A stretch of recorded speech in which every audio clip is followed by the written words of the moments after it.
Capítulo 1. La calma. Antes de la tormenta, la luz del sol de la tarde, dorada y misericordiosa, descendía sobre las ilimitadas colinas verdes de Canaán, bañando con un suave resplandor aquellos lugares donde la sombra de la paz y la promesa había permanecido durante cientos de años.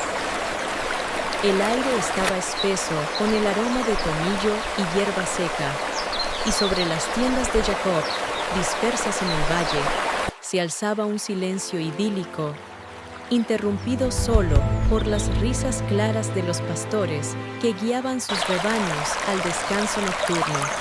En medio de esta calma vivía Dina, la hija de Lía y Jacob, la única muchacha entre hermanos feroces y severos. Sus ojos, del color del agua en un manantial de montaña, estaban verdaderamente llenos de una curiosidad indomable, casi insoportable, por la vida que vivía más allá de los confines del campamento de su padre. Había crecido bajo la atenta mirada de su madre y protegida por 12 hijos poderosos que solo conocían la rectitud y la ley transmitida por Abraham. El mundo para Dina era puro y estaba dividido en propio y ajeno, y este mundo ajeno le parecía fabulosamente atractivo en su desconocimiento. Soñaba con lo que se ocultaba detrás de esas colinas, de lo que hablaban otras mujeres, de sus vestimentas, sus cantos, sus costumbres. Su joven corazón, como un pájaro que escapa de la jaula, anhelaba el peligro, aunque aún no conocía esa palabra. Esa tarde, mientras las sombras se alargaban y el oro en el cielo comenzaba a transicionar hacia tonos de cobre y amatista, Dina no pudo contenerse. Vistiéndose con ropas sencillas, cruzó los límites del campamento. Caminó ligeramente, como el aliento del viento que toca el trigo, con timidez, pero con una determinación nacida de 1000 sueños. Su camino la llevó a las puertas de la ciudad que se alzaba cerca. Siquem, la morada del príncipe Amor, no iba hacia extraños, iba a ver a las hijas de aquella tierra, a ver hermanas en la humanidad, a compartir una palabra de mujer, a sentirse parte de algo más grande que solo un campamento con ovejas y hermanos imponentes. Pero el mundo al que salió no era amable ni la esperaba con los brazos abiertos. Estaba lleno de vicios tan antiguos como el mundo y deseos oscuros que dormían bajo el barniz exterior de la civilización. Entre quienes la observaban estaba Siquem, el joven príncipe, hijo de Hemor. Era, para los estándares de su tierra, un hombre noble e influyente, pero su orgullo era tosco y su pasión, animal y desenfrenada. La mirada de Siquem, como un depredador que divisa a su presa, se fijó en Dina. Su sencillez, su belleza, que no estaba oculta por las pesadas joyas y los vestidos ostentosos de las mujeres locales, lo impactó. En ella había una inocencia que, para su naturaleza corrompida, se convirtió en la tentación más dulce. Un fuego se encendió en sus ojos. No amor, sino una pasión desenfrenada y destructiva que cegó su razón y echó por tierra todas las leyes de hospitalidad y honor. Siquem no sabía lo que era esperar, negociar o respetar.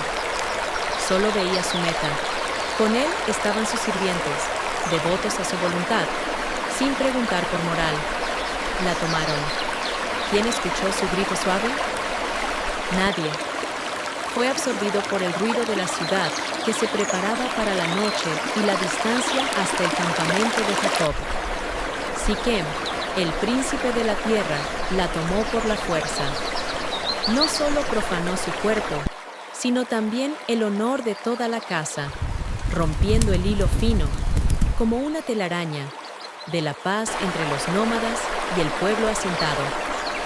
Para Siquem fue solo un destello momentáneo de deseo que se extinguió en la oscuridad.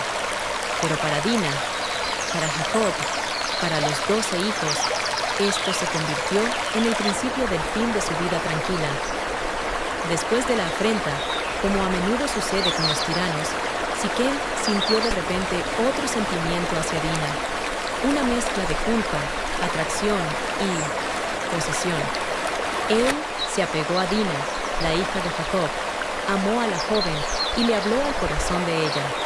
Pero este susurro amoroso era solo una justificación tardía y egoísta de su terrible acto, que se convirtió en la causa del futuro río de sangre.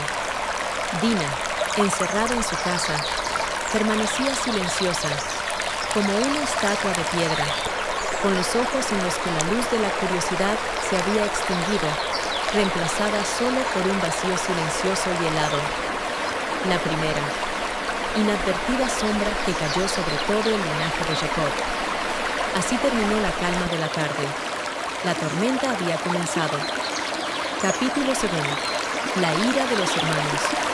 La noticia de la afrenta llegó al campamento de Jacob como un rayo en un día tranquilo. El mensajero, sudoroso y sin aliento, apenas pudo pronunciar las palabras, pero resonaron como el golpe de un martillo de bronce sobre un yunque. Jacob, el patriarca, el hombre que luchó con Dios y venció, de repente se quedó impotente. Su corazón, que había pasado por la traición de su hermano, años de exilio y la lucha con Labán, ahora temblaba de miedo y dolor. Escuchó, pero no reaccionó. La ira, el dolor y lo peor de todo, la vergüenza paternal, lo inmovilizaron. Permaneció en silencio. Este silencio era pesado, plomizo, sofocando el aire en la tienda. Esperó a sus hijos. Los hermanos de Dina, pastores y guerreros, estaban en el campo con los rebaños. Regresaban a casa lentamente, con el canto del campamento, sin sospechar la catástrofe que había golpeado su hogar. Pero cuando se acercaron y vieron los rostros congelados de los sirvientes, escucharon el murmullo que rasgó el aire y finalmente se encontraron con la mirada silenciosa y demacrada de su padre. Comprendieron. La reacción fue instantánea y terrible. No hubo gritos, no hubo lágrimas, solo una furia silenciosa y volcánica. Especialmente Simeón y Leví, los hijos de Lía, hermanos de Dina por la misma madre. Sus rostros se oscurecieron como el cielo antes de una tormenta, y las venas de sus cuellos se tensaron. Eran la encarnación de la fuerza y la crueldad en el linaje de Jacob, y ahora esa fuerza se dirigía a un único objetivo despiadado: la retribución. La ira ardía en sus pechos, no como fuego, sino como acero fundido, y ninguna palabra, ningún sabio pacto podía apaciguarla. Estaban de pie, con los puños cerrados, sus miradas vacías y frías como el invierno. Esta era una furia que no buscaba justicia, sino la aniquilación. Mientras tanto, sin saber el abismo que había abierto, Hamor, el príncipe hebeo, padre de Siquem, llegó al campamento de Jacob. Vino acompañado de su séquito, con el aire de un señor orgulloso que creía que podría resolver fácilmente este incidente desafortunado, con plata y una alianza provechosa. Su propuesta era audaz.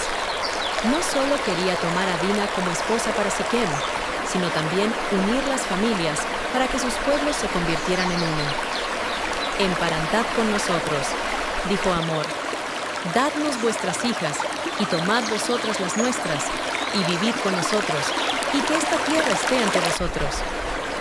Hamor veía en esto no solo un matrimonio, sino una ventaja política y económica, la asimilación del talento y la riqueza de Jacob. Su discurso era suave, sus promesas doradas, pero se dirigía a Jacob, olvidando los 12 pares de ojos que lo observaban como depredadores desde la sombra. Los hijos de Jacob respondieron con engaño. Su respuesta fue una trampa exquisita y terrible, envuelta en el manto de la santidad. Ocultaron su ira, permitiendo que se transformara en una estrategia fría y calculada. Rubén, aunque era el primogénito, guardó silencio. Judá, el futuro rey, observaba. Hablaron Simeón y Leví, pero sus palabras fueron medidas y acordadas con todos los hermanos, que estaban poseídos por un único deseo de venganza. «No podemos dar a nuestra hermana a un hombre incircunciso», declaró solemnemente uno de ellos, «porque eso es una deshonra y una indecencia para nosotros. Somos el pueblo del pacto, pero si aceptáis la circuncisión y cada varón entre vosotros llega a ser como nosotros, entonces seremos un solo pueblo y os daremos nuestras hijas y tomaremos las vuestras y viviremos entre vosotros». Esta era una condición que a Siquem y Hamor les pareció completamente aceptable e incluso honorable. Vieron en ello solo un ritual destinado a fortalecer la alianza con la poderosa y rica casa de Jacob. Hamor y Siquem se apresuraron a su ciudad, alegres, anunciando su éxito ante las puertas de la ciudad. Siquem, consumido por la pasión, convenció a su pueblo: «¿No son buenos estos hombres? Que se establezcan en nuestra tierra y nos emparentaremos. ¿No serán nuestro su ganado y sus riquezas y todo su animal? Solo pongámonos de acuerdo con ellos y se establecerán entre nosotros». La gente de la ciudad, tentada por la riqueza de Jacob, accedió de buena gana. No sabían que aceptaban no el sello de la alianza, sino una sentencia dictada en un silencio absoluto e inquebrantable. Capítulo 3. Sangre y fuego. El tercer día después de la circuncisión masiva fue el más difícil. El dolor, que al principio era agudo, se había convertido en un fuego agotador y ardiente que succionaba la fuerza de los hombres de Siquem. Yacían en sus casas, débiles, debilitados, sumidos en un sueño febril y pesado. La ciudad, que solo ayer rebosaba de vida y alegres expectativas de la futura alianza, ahora estaba silenciosa, como una cripta. La guardia en las puertas era endeble y dormitaba, apoyada en sus lanzas. Llegó el momento señalado para la retribución. Simeón y Leví, los dos cuya ira era la más personal y abrasadora, tomaron sus espadas. Estas espadas no eran solo herramientas, sino una extensión de su furia. Las afilaron durante mucho tiempo, en silencio, sus rostros rígidos como máscaras. No actuaron en el frenesí de la venganza ciega, sino con la fría e inhumana resolución de cirujanos que extirpan un órgano podrido. Para ellos, la ciudad de Siquem estaba profanada, y la afrenta a Dina no era solo una ofensa personal, sino una profanación del pacto, prueba de una barbarie que debía ser erradicada. La noche cayó sobre Siquem, silenciosa, densa y oscura, como el terciopelo. Solo el graznido de un búho, resonando sobre los muros de piedra, rompía el silencio mortal. Dos sombras, dos figuras, como absorbidas por la oscuridad, se deslizaron por las puertas. Eran Simeón y Leví. Sus pasos eran silenciosos, y sus ojos ardían en la oscuridad con un único e indomable fuego. Sabían a dónde iban y lo que debían hacer.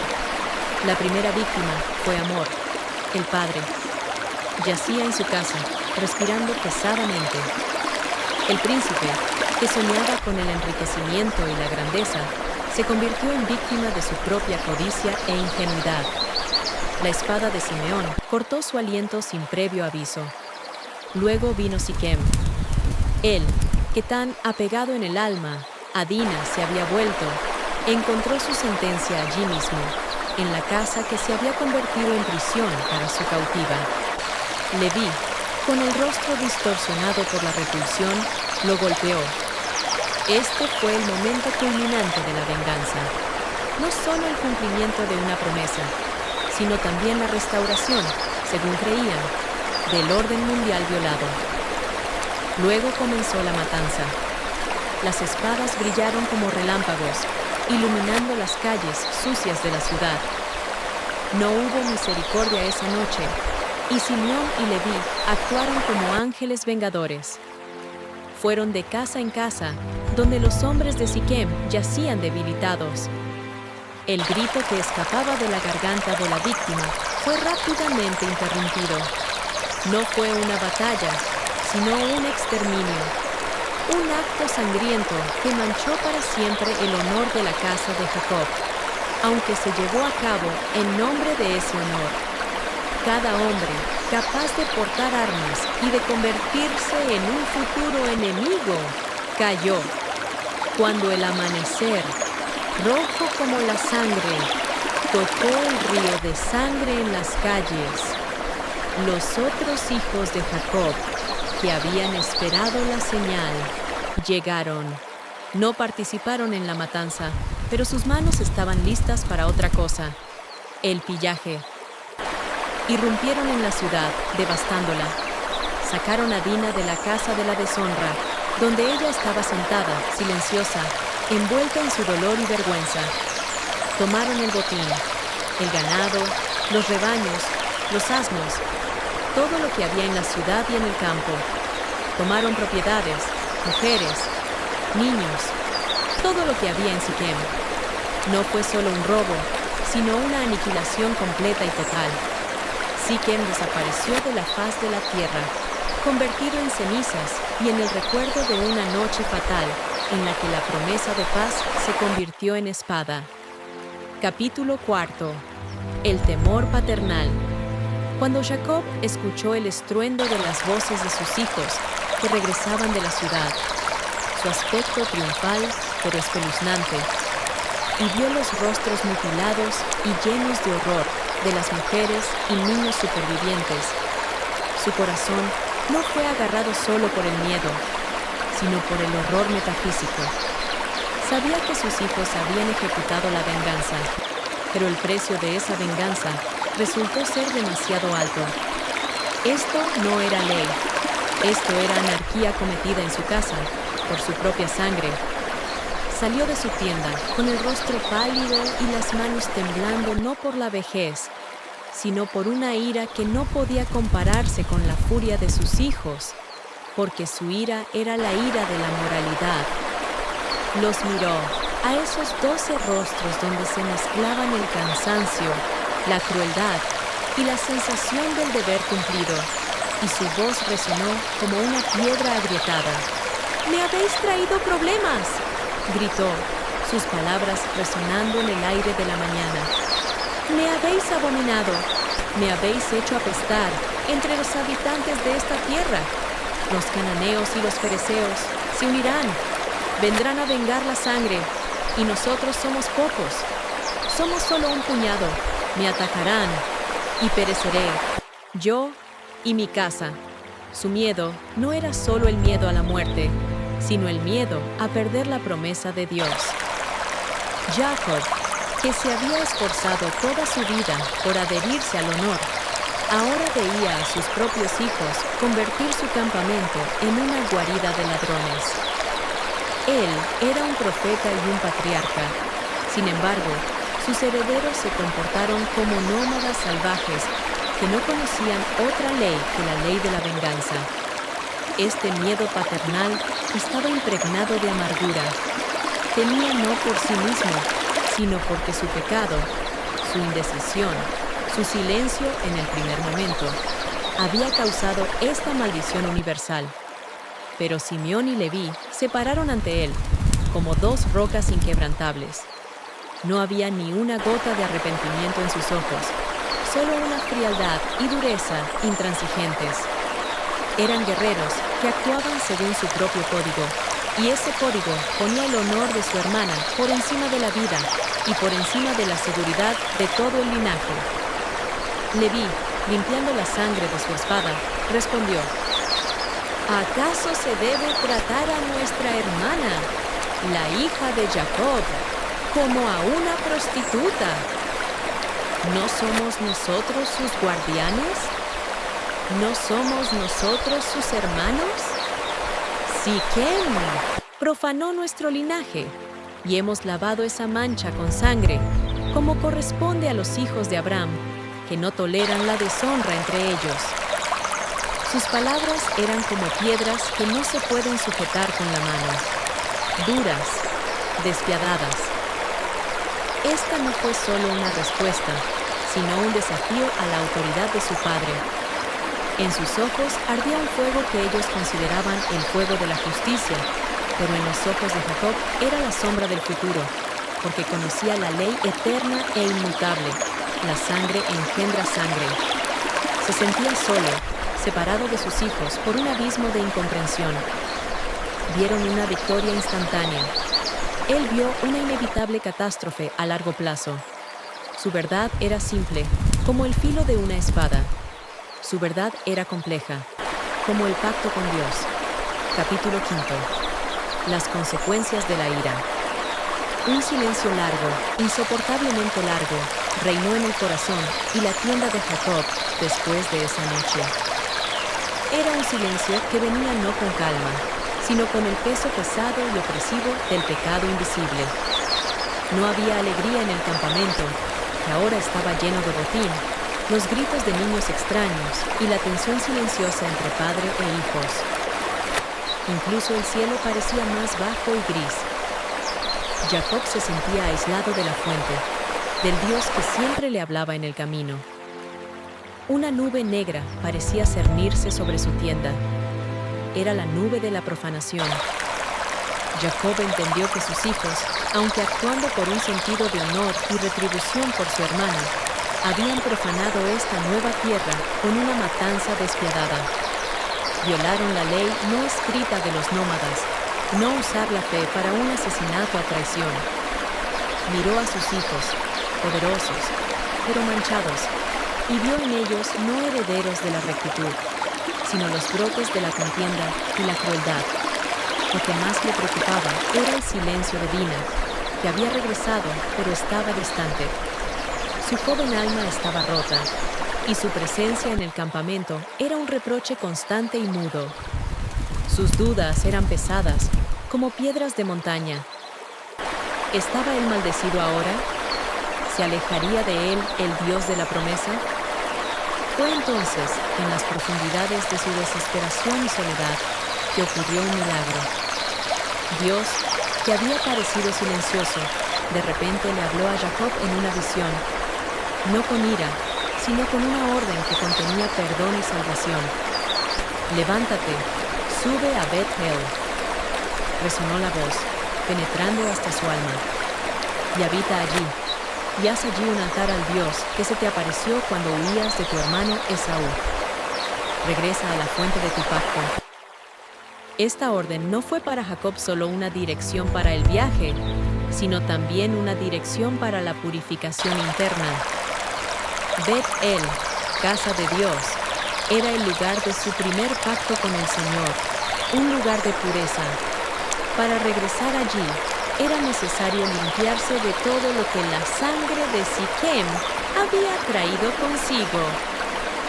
Jacob, habiendo redescubierto la resolución del patriarca, reunió a su casa. Les habló a todos los que estaban con él, no solo a su familia, sino también a los extraños que se habían unido a él y al botín capturado. Quitad los dioses ajenos que hay entre vosotros, y purificaos, y mudad vuestros vestidos. Este fue un gran acto de arrepentimiento y renacimiento. La gente de Jacob, incluidas las mujeres y los sirvientes, le trajeron todos los dioses ajenos que poseían, ídolos traídos de Mesopotamia y amuletos capturados en Siquem. Jacob los enterró a todos debajo del roble que estaba cerca de Siquem.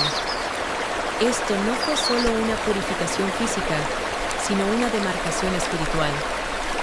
Simbólicamente enterró su pasado, sus miedos y los pecados que podrían interrumpir su conexión con el Dios único, y siguieron adelante. Sobre ellos, como se dice en las antiguas escrituras, cayó el terror de Dios sobre las ciudades alrededor de ellos. Nadie se atrevió a perseguir a los hijos de Jacob, porque el Señor protegía su camino, impidiendo que otras naciones se unieran para la venganza. Caminaron, dejando atrás la tierra donde se derramó sangre, pero no dejando el recuerdo de ella. Jacob restauró su altar en Bet-el, devolviéndose a sí mismo y a su casa al espacio puro del pacto. Pero él sabía, esta herida, aunque cubierta por la gracia de Dios, permanecería en el alma de sus hijos para siempre. Capítulo 6.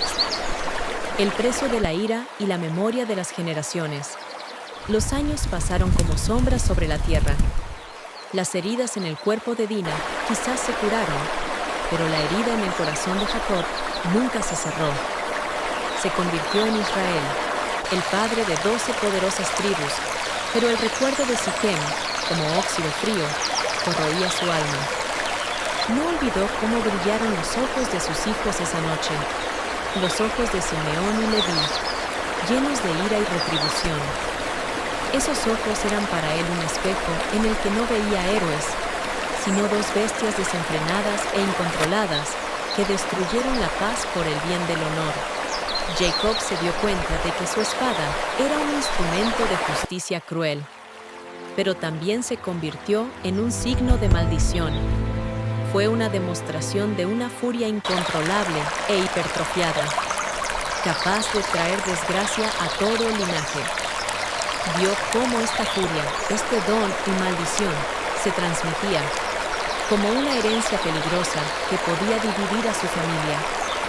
Llegó su última hora. Yacía en su lecho de muerte, un anciano profundo que había sobrevivido a su tiempo, listo para fusionarse con la eternidad. Todos sus hijos se reunieron a su alrededor.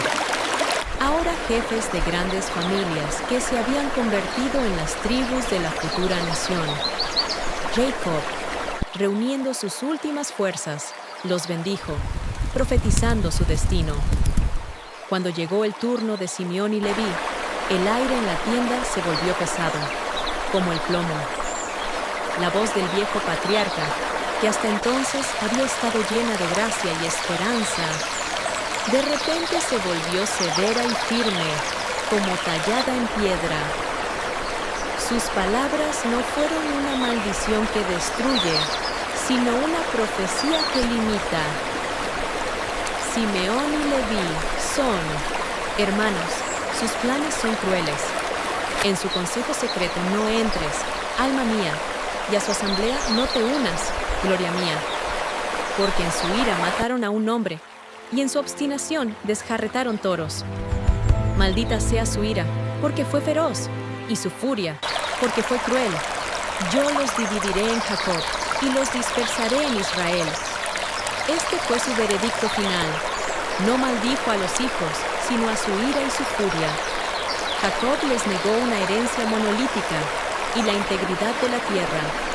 Decidió que tal energía destructiva no podía reunirse en un solo lugar para que no causara un nuevo Siquem, un nuevo río de sangre. Los condenó a la dispersión. Y así fue. Con el tiempo, la tribu de Simeón se hizo pequeña y se fusionó con la tribu de Judá, sin recibir su propia porción de tierra clara. Y la tribu de Leví, aunque dispersa por todo Israel, se convirtió en la tribu sacerdotal, sin recibir herencia, pero recibiendo el privilegio de servir a Dios. Por lo tanto, su energía militar e indomable fue absorbida o redirigida al servicio espiritual, la única forma de frenar su furia cruel. Así terminó la historia de la ira y el honor, de hermanos que no temieron la venganza, pero perdieron la paz. E incluso a través de las generaciones, a medida que su pueblo crecía y se hacía numeroso, el recuerdo de Siquem permaneció como una advertencia, que incluso la justicia, desenfrenada y ardiente, puede quemar el alma, y la furia, no sometida a la ley, no trae poder, sino dispersión. Este fue el precio trágico que pagó la casa de Israel por un día en que Dina salió a ver a las hijas de una tierra extraña